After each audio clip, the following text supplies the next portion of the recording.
جب ایک آدمی شادی کی تقریب میں کہتا ہے قبول کرتا ہوں تو وہ کہہ رہا ہے کہ اپنی بیوی کو فراہم کرنے، اس سے محبت کرنے اور اس کی حفاظت کی ذمہ داری قبول کرتا ہوں۔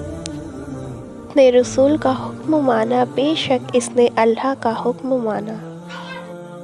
میں نے کہا تھک چکا ہوں، جواب آیا لا تقنطوا من رحمت اللہ کی رحمت سے نا امید نہ ہو۔ ہماری زندگی میں بے چینی کی ایک بڑی وجہ یہ بھی ہے کہ ہم جہاں ہے وہاں ہونا ہی نہیں سیکھا۔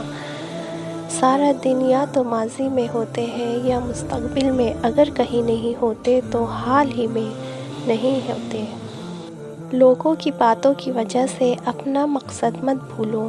ایک بات یاد رکھو، کتوں کے بھونکنے سے فقیروں کا رزق کبھی کم نہیں ہوتا۔ برداشت کرنا بزدلی نہیں بلکہ زندگی کا ایک اہم اصول ہے۔ جس شخص کے پاس قوت برداشت ہے وہ کبھی ہار نہیں سکتا۔ رسول اللہ صلی اللہ علیہ وسلم نے ارشاد فرمایا، اپنے شر سے دوسروں کو محفوظ رکھو، یہ بھی ایک قسم کا صدقہ ہے۔ ناراضگی گلے شکوے وہاں اچھے لگتے ہیں جہاں اپنائیت ہو۔ جہاں کسی کو مان رکھنا نہ آتا ہو وہاں خاموشی سے مسکرا دینا ہی اچھا ہے۔ یہ زندگی دو دن کی ہے، ایک دن تمہارے حق میں اور دوسرے دن تمہارے مخالف۔ جس دن تمہارے حق میں ہو اس دن غرور مت کرنا اور جس دن تمہارے مخالف ہو اس دن صبر کرنا۔ اچھا دوست چاہے کتنی بار روٹھ جائے اسے ہر بار منا لینا چاہیے، کیونکہ تسبیح کے دانے چاہے جتنی بار بکھرے چن لیے جاتے ہیں۔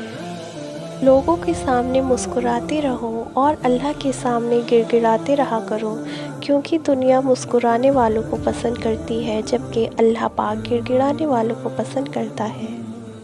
پریشانی میں مذاق اور خوشی میں طعنہ مت دو، کیونکہ اس سے رشتوں میں موجود محبت ختم ہو جاتی ہے۔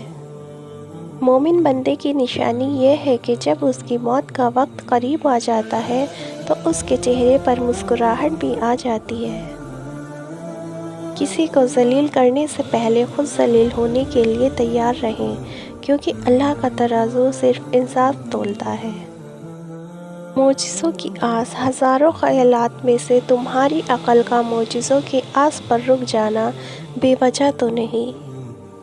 عاجزی یہ ہے کہ انسان دوسروں کے اندر ایک برائی دیکھے تو اسے اپنی 10 برائیاں یاد آ جائیں۔